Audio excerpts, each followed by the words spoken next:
Bé, la segona entitat serà FIARE, FIARE Banca Ètica. FIARE és un banc cooperatiu que vol ser una eina al servei de la transformació social a través del finançament de projectes del tercer sector, l'economia social i solidària i la promoció d'una cultura de la intermediàcia, la participació i la democràcia. Ens en parlarà la Núria Luna. Bona tarda, Núria. Hola, bona tarda i també agrair que ens doneu aquest espai per explicar una miqueta el nostre projecte i què fem des de FIARE Banca Ètica. La meva pregunta, així una mica, diguem, genèrica, hem parlat fins ara de banca ètica i jo m'agradaria que parléssim de què és proximitat, què enteneu per proximitat o quin model de proximitat teniu a FIARE. Aviam, per mi una de les principals característiques de FIARE i que va com molt vinculada amb la proximitat és que és una banca cooperativa. Això vol dir que són les sòcies i els socis de FIARE els propietaris del banc. Tots aquests els socis ens estructurem a través del que en diuen grups d'iniciativa territorial, o que abreviem com a GITs. De fet, jo soc una sòcia activa de FIARE que formo part d'un GIT de FIARE. A través d'aquests GITs que estan a tot el territori de treballar, FIARE opera a tot Espanya, a través d'aquests grups d'iniciativa territorial els socis s'agrupen i tenen aquesta proximitat amb el territori. Saben quines entitats hi ha al territori i poden necessitar finançament i poden apropar FIARE a aquestes entitats que puguin necessitar finançament, donen a conèixer FIARE a altra gent, vull dir, FIARE és un banc relativament petit, per dir-ho així, comparat ara amb un BBVA o amb un Banc Sabadell que s'han de fusionar i seran uns grans monstres. Llavors, FIARE no posarà un anunci a La Vanguardia, FIARE no sortirà a no sé quina televisió. Llavors, a través d'aquest grup d'iniciativa territorial, a través d'aquesta proximitat, a través de xerrades com la que heu organitzat avui, és on es dona l'oportunitat a FIARE a donar-se a conèixer. I també una cosa molt interessant vinculada amb la proximitat que es fa des de FIARE és, per exemple, en el moment d'haver de donar un crèdit. Quan una entitat demana un crèdit a FIARE Banca Ètica, se li fan com dues avaluacions paral·leles. Una avaluació econòmica que fan els professionals del banc, que saben de finances i que saben de números i que fan tota la seva anàlisi financera del projecte, per dir-ho així, i després se li fa el que se'n diu avaluació socioambiental. Aquesta avaluació socioambiental la fan els propis socis de FIARE Banca Ètica que han rebut una formació específica i tenen unes eines específiques per fer aquestes avaluacions. I per què es va voler que fossin els propis socis els que féssim aquesta avaluació dels projectes? Perquè ningú millor que la gent del territori coneix això, les entitats del territori, pot anar-les a visitar, pot saber com treballen, pot saber quin impacte generen, quina és la seva transformació social.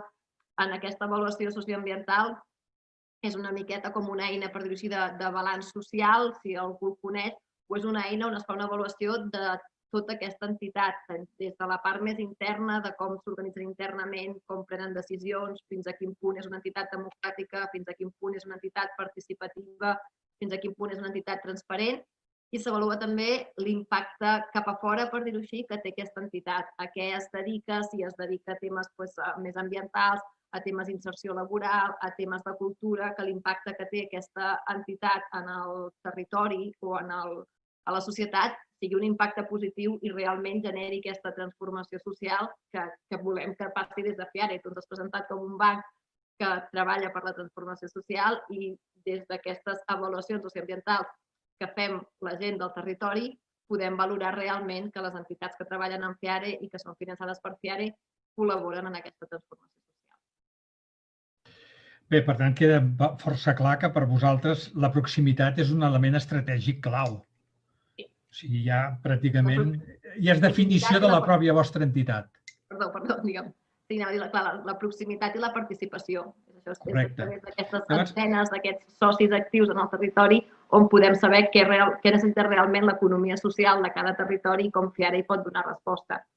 I ara, per exemple, FIARE està en un procés de canvi estratègic, està pensant en una nova estratègia de cara als 4 o 5 anys i s'està creant un procés participatiu perquè les sòcies puguem dir quines necessitats tenen els nostres territoris i com incloure aquestes necessitats en aquest procés estratègic d'un banc. Clar, això resulta com curiós perquè quan parles amb la gent de dir, ostres, tu el teu banc et pregunta què necessites, què necessita el teu territori, com et pot ajudar? No, clar, jo amb el meu banc no tinc més relació més enllà que amb la persona que em dona els diners i ni això, perquè bàsicament vaig al caixer i poca cosa més. Doncs clar, que un banc es preocupi per què està passant i com hi pot col·laborar, doncs trobo que és algo molt transformador ja de per si.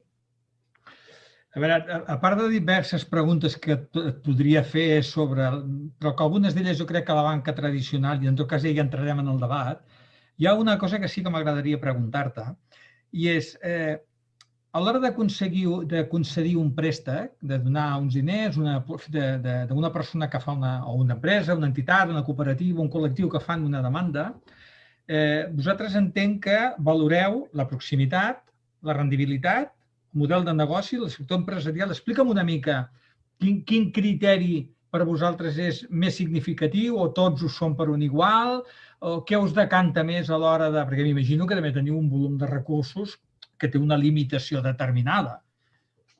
Sí, bàsicament a vegades és això, aquesta limitació a vegades d'operativa a l'hora de donar com resposta molt ràpida a les entitats que demanen finançament. També és veritat que el banc, sobretot arrel de la pandèmia, de la crisi que ha generat i de totes les necessitats de finançament que s'han generat malauradament arrel d'aquesta crisi que estem vivint, ha creat uns mecanismes més ràpids a l'hora de poder donar finançament. I llavors tenen com una mena de crèdit express, per dir-ho així, on es fa una avaluació molt ràpida d'aquesta entitat o es fa aquesta avaluació financera que fan des d'operativa, per dir-ho així, dels treballadors del banc, i després, si no dona temps perquè a fer aquesta avaluació socioambiental que us he comentat abans, perquè el crèdit es necessita molt ràpid, el que sí que es fa és contacte amb el territori per demanar com un aval d'aquesta entitat, de dir, escolta, coneixeu la gent del territori, els socis del territori, coneixeu aquesta entitat, treballa amb uns criteris mínims que nosaltres demanem. Clar, aquests criteris mínims quins són? Doncs, per exemple, a l'hora de quina activitat realitzen, doncs no es finançaran entitats, això, temes d'armament, temes de contaminació, els criteris aquests de l'avaluació socioambiental són 5 o 6 i hi ha un és més temes, com us comentava abans, de democràcia interna, de participació, temes de gènere, doncs que s'intenta mirar la plantilla quina és l'equitat de gènere, tema de salari, quina és la forquilla salarial, es tenen en compte diversos criteris, però potser els més importants, sobretot en aquest aspecte, és el tema de l'activitat que fan i si l'activitat que fan és realment transformadora o té un impacte positiu, per dir així, que no tingui, o sigui, que l'activitat que s'està finançant no tingui un impacte negatiu, no sigui una empresa molt gran que destrueix llocs de treball o que té una ràtio salarial una forquilla salarial molt àmplia i hi ha una part de la plantilla que està com pagada per sota del que hauria de ser el mínim o del que considerem que hauria de ser un salari digne, es tenen en compte tots aquests criteris. No sé si m'he explicat massa bé perquè he volgut posar molts conceptes i no sé si ha quedat massa clar. No, sí, perfectament. O sigui, està clar quina més o menys és la funció. Llavors, per acabar, una última pregunta et voldria fer. L'entitat es nodreix d'uns dipòsits de persones que confien en vosaltres. Tots som coneixedors d'alguna problemàtica que hi ha hagut amb algunes cooperatives que han deixat la gent penjada perquè han estat mal gestionades, etc. Llavors, la meva pregunta, i crec que és una mica òbvia, i és quina garantia l'entitat dona sobre els dipòsits que la gent fa? Per començar, la principal garantia és que Fiare Banca Ètica és una banca cooperativa, però és una banca. Llavors, té el mateix aval per part del Banc d'Espanya que pot tenir qualsevol altre banc. Aquests bancs, aquests avals que et posa el Banc d'Espanya que si mai hi hagués una crisi molt global, com ha passat en altres països, com va passar a Argentina amb el del Corralito i això, doncs el Banc d'Espanya respon d'una manera que respon de forma igual per tots els bancs.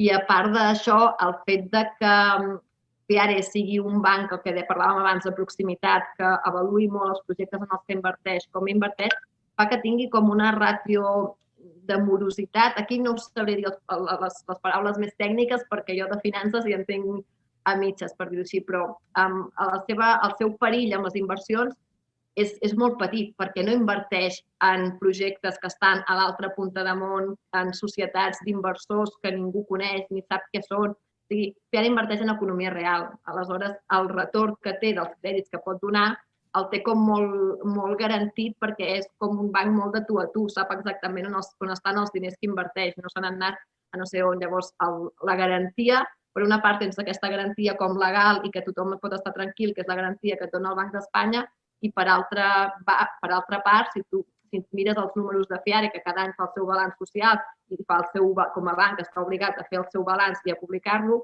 aquesta ràtio de retorn dels préstecs és molt alta, per això, perquè és una economia molt propera i saps a qui li has demanat i saps que tens com unes garanties que aquests diners se't retornaran. Sí, sí. Entenc que quan dius Banc d'Espanya et refereixes a Banc Central Europeu, que és el paraigües que agrupa totes les entitats bancàries de la Unió Europea. Sí. Perfecte. Moltes gràcies, Núria. En tornarem a parlar en el